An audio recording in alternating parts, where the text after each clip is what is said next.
Momentum Investor, bertemu lagi dengan Vita. Di video kali ini saya ingin membahas satu saham yang masih ramai diperbincangkan. Saham ini sedang turun dalam. Apakah masih layak untuk dikoleksi? Kita akan ulas sebentar lagi. Tonton sampai habis agar Anda bisa mendapatkan pengetahuan yang menyeluruh. Ini adalah saham yang kami maksud, PT Samudra Indonesia Tbk dengan kode saham SMDR.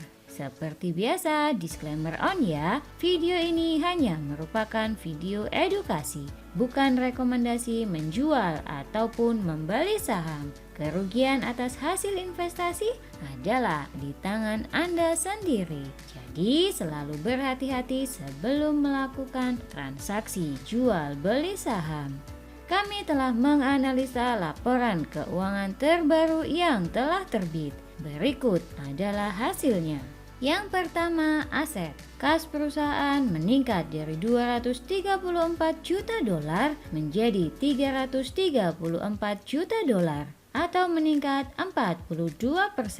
Melihat data historisnya, maka peningkatan kas mulai terlihat cukup drastis sejak kuartal 3 2020 dan masih berlanjut sampai dengan triwulan 2 ini. Jumlah aset perusahaan meningkat dari 829 juta dolar menjadi 1 miliar dolar. Bila dirunut dari historisnya, maka terjadi peningkatan yang cukup signifikan sejak tahun lalu. Secara detail, maka ada beberapa pos yang berkontribusi cukup dominan, seperti kas dengan porsi 31% dan piutang usaha 19%. Menariknya, aset tetap dan aset hak guna menempati porsi tertinggi di angka 41%. Bila melihat dari historis aset tetap, maka terjadi penurunan cukup drastis di 2019 dan 2020. Setelah kami cek, ternyata perusahaan menjual kapalnya untuk efisiensi. Terlihat dari pendapatan yang dibandingkan dengan aset tetapnya, maka pendapatan masih meningkat dari tahun ke tahun. Melihat dari data armada kontainer yang dimiliki SMDR, maka hampir semua kapalnya adalah kapal sewaan.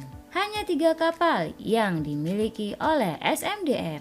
Alasannya karena saat ini harga kapal memang sedang mahal-mahalnya dan perusahaan menimbang lebih baik menyewa daripada membeli kapal karena lebih efisien. Pembelian kapal pun tidak bisa dilakukan secara langsung karena kapal masih harus dibuat dan baru jadi setelah beberapa tahun.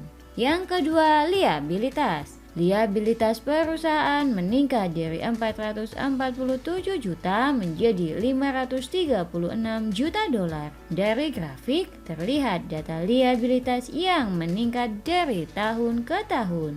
Namun peningkatan liabilitas justru dibarengi dengan penurunan debt to equity ratio. Ini berarti peningkatan liabilitas bukan dari hutang bank, tapi karena kegiatan operasional.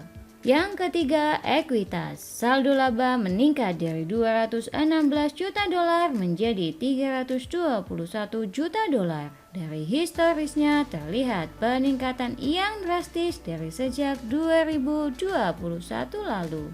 Total ekuitas meningkat dari 264 juta dolar menjadi 366 juta dolar. Dan bila melihat dari perbandingan antara ekuitas dan saldo laba, maka kita bisa melihat peningkatan yang konsisten dari sejak kuartal 1 2021. Rasio saldo laba cukup dominan dengan porsi 88%. Ini berarti ekuitasnya hampir semua dalam bentuk saldo laba yang menunjukkan perusahaan sangat profitable. Yang keempat, pendapatan. Pendapatan jasa meningkat tajam dari 274 juta dolar menjadi 551 juta dolar atau naik 101% dari tahun sebelumnya. Historis pendapatan pun menunjukkan bahwa pendapatan masih berkembang sangat tinggi, di mana pendapatan triwulan 2 ini pun sudah melampaui triwulan 3 2021 lalu. Kita bisa melihat porsi pendapatan SMDR terbesar ada di Indonesia dan Asia Tenggara, dengan porsi dominan masing-masing 40 dan 42%. Dari sini bisa disimpulkan bahwa perusahaan tidak banyak melayani pelayaran internasional, namun hanya sekitar Indonesia, Asia Tenggara, Timur Tengah, dan India. Mengenai permasalahan penurunan permintaan, maka dari pihak manajemen sendiri memastikan tidak kekurangan permintaan, bahkan tidak ada kapal yang menganggur. Selanjutnya mengenai permasalahan tarif jasa angkutan kapal. Dari berita yang dilansir Kontan, tarif jasa angkutan di level internasional memang sudah turun. Namun SMDR masih menggunakan harga kontrak yang masih tinggi. Lagi pula pelayaran dalam negeri tidak ada perubahan tarif, sehingga pendapatan bisa diproyeksikan bakal stabil karena pelayaran domestik menempati posisi dominan. Yang kelima, laba. Laba periode berjalan naik sangat signifikan dari 23 juta dolar menjadi 115 juta dolar atau naik 390%. Namun bila melihat data historisnya, maka proyeksi laba bersih mulai melandai dibandingkan dengan kuartal sebelumnya. Yang keenam, cash flow. Kas bersih dari aktivitas operasi meningkat dari 38 juta dolar menjadi 208 juta dolar. Peningkatan arus kas mulai terlihat signifikan sejak 2020 lalu dan terus naik hingga triwulan 2 ini. Kami tidak melihat ada masalah akrual, sehingga kami simpulkan arus kas memang dominan dari operasional perusahaan. Yang ketujuh, dividen. Perusahaan selalu membagikan dividen, namun dengan rata-rata yang tidak terlalu besar. Investor yang mengharapkan dividen besar di tahun ini harus kecewa karena SMDR hanya membagikan dividen Rp50 per lembar saham dari ekspektasi yang setidaknya 150 per lembar saham, sehingga dividen yield yang diharapkan adalah 5,9% seperti rata-rata di tahun sebelumnya. Ini menjadi salah satu faktor yang membuat harga sahamnya longsor. Yang kedelapan, rasio finansial. Terlihat beban pendapatan turun sejak 2021 lalu, tapi mulai naik di triwulan 2 ini. Bila melihat secara detail, maka beban pelayaran dan beban bongkar muat menempati porsi terbesar. Ini mungkin karena harga BBM yang mulai naik. Proyeksi ROE turun cukup drastis dari 73% ke 63%, namun masih jauh lebih tinggi bila dibandingkan dengan ROE 2021 lalu. Kami melihat dari rasio sustainable growth, pertumbuhan ini masih akan bisa dipertahankan oleh perusahaan. Pada saat video ini dibuat, harga berada di 2.580. Pergerakan harga sudah menunjukkan downtrend secara jangka menengah dan mulai mengalami sideway dengan volatilitas yang mengecil. Rasio gross profitability masih menunjukkan kinerja yang tinggi, di mana kami optimis tahun ini masih akan bisa menembus kinerja 2021 lalu. Yang kesembilan, valuasi. Dengan PER 2,5, maka dari historis PER masih terlihat murah. Namun secara PBV yang di saat ini 1,5, maka tidak lagi terlihat murah. Ini karena saham sudah berevolusi menjadi growth stock. Dengan menimbang pertumbuhan kinerja yang luar biasa, PBV dan ekuitas yang terus bertumbuh, maka kami menimbang valuasi harga wajar saham ini ada di 5.800 dengan PBV 3,5.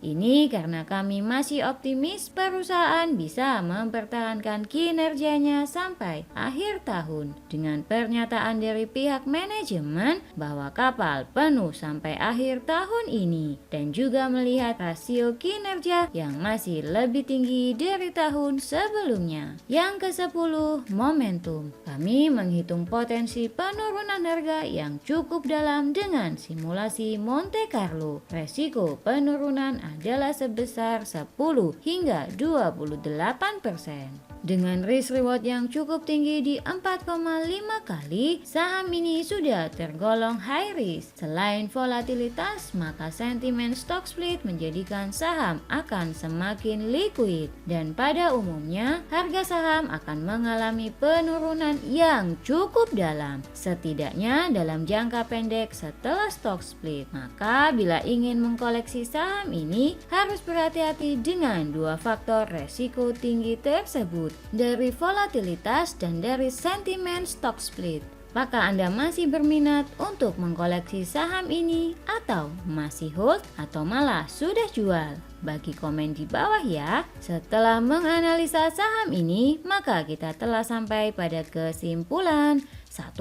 Perusahaan mulai bertumbuh dengan sangat cepat sejak pandemi 2020 lalu. 2. Kombinasi efisiensi dan harga jasa pengangkutan yang tinggi menjadikan laba yang meroket. 3. Proyeksi ROE turun namun masih lebih tinggi ketimbang tahun lalu. 4. Harga saham turun karena banyak investor yang taking profit dan juga karena alasan dividen yang kecil. 5. Valuasi tidak bisa disebut murah karena sudah berubah menjadi growth stock, tapi dengan risk reward yang cukup baik. 6. Momentum masih tinggi, namun volatilitas juga sudah sangat tinggi. Kita harus berhati-hati untuk mengatur porsi saham ini di portofolio agar tidak terlalu dominan. Terima kasih telah menonton video ini sampai akhir. Disclaimer on ya, video ini hanya merupakan video edukasi, bukan rekomendasi jual beli saham. Jangan lupa untuk menganalisa ulang agar Anda mendapatkan hasil yang lebih akurat. Klik like, subscribe, dan hidupkan lonceng notifikasi agar tidak ketinggalan analisa saham momentum berikutnya. Bye!